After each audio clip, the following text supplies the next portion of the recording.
this is Sean Garrison, online editor of Cordell & Cordell and Dad's Divorce. Today we are joined by Wyman Oxner, who is the founder of the South Carolina Alimony Reform group. The group has grown to over 200 members and is active in lobbying state lawmakers to do away with permanent alimony. We will talk with Mr. Oxner about the state's current alimony laws, the problem with permanent alimony, and the bills currently being filed to reform those laws. Thank you for joining us today, Mr. Oxner. Well, I appreciate you having me on the show. Can you start by telling us about South Carolina's current alimony laws and why they're in need of reform? Yeah, these laws are archaic. They were made, probably 100 years ago when women were not a real entity among, the citizens. They couldn't vote. They stayed home. They mostly didn't hold jobs. It's an entirely different picture today, where women now have equal pay. 4 out of 10 households, the woman makes more than the man. They're CEOs of companies. They own their own companies. And there's no reason that any person, male or female, should have to pay another person for the rest of their life simply because their marriage failed. Sure, absolutely. Your organization is filing an alimony bill this year. Could you walk us through what the key points of that bill are? First thing, we think there should be graded term limits for allocation of alimony payments based on the length of the marriage. And at no time should the alimony payments exceed more than 1/2 of the length of the marriage. Our membership really thinks 10 years is plenty of time if there's a need for income where perhaps the wife stayed home. In 10 years, you can become a doctor. That's plenty of time to get back on your feet. Second marriage's spouse's income should not be considered during alimony settlements. Currently, they do that, and if the husband loses his job or becomes disabled, the second wife can actually end up being the person that has to pay the alimony to the first wife. Alimony should be offset by the amount of spousal security once the ex-spouse is eligible to begin drawing it. And the amount of retirement that is rewarded to the ex-spouse if alimony is still being paid at retirement age. Alimony should end if the ex-spouse's passive or active income exceeds your own income. If an alimony payer returns to court to request a reduction in alimony, the court should not be allowed to increase the alimony payments. Because, you make the effort to go back to court, you have to pay your attorney, probably have to pay hers, and then they increase your alimony. It scares people from going back to court. There should be a durational alimony so people can retire at a reasonable age, and we would have a safety valve in there for people that have physical or mental disabilities. Alimony should never exceed 15% of the payer's income.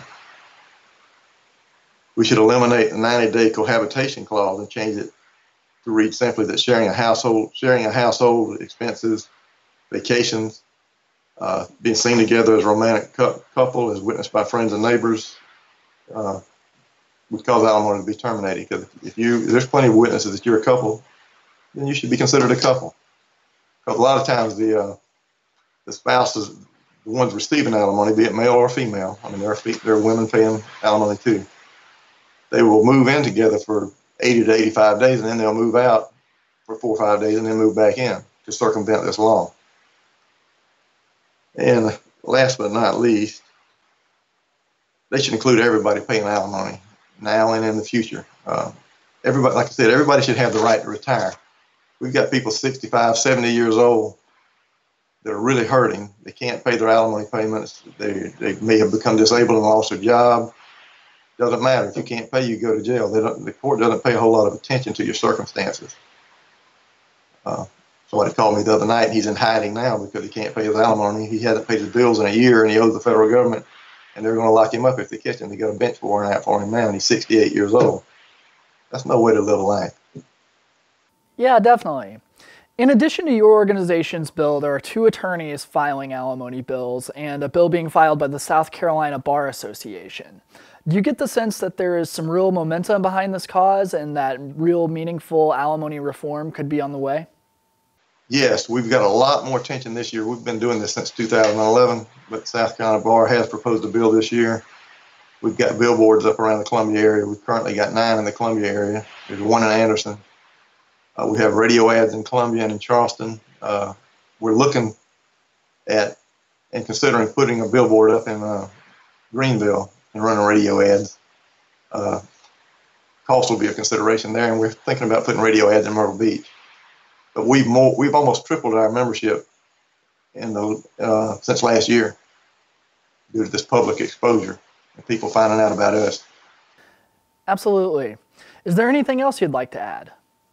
Well, the thing about alimony is it's so unfair and skewed toward the person receiving alimony. It creates hostility between the husband and the wife, which affects the children. It affects a second marriage because a lot of women do not want to marry a man that's paying alimony, because conceivably she could be the one that ends up paying alimony to the first wife. So it harms second marriages. It destroys the family structure is what it actually does, which is the backbone of the entire country.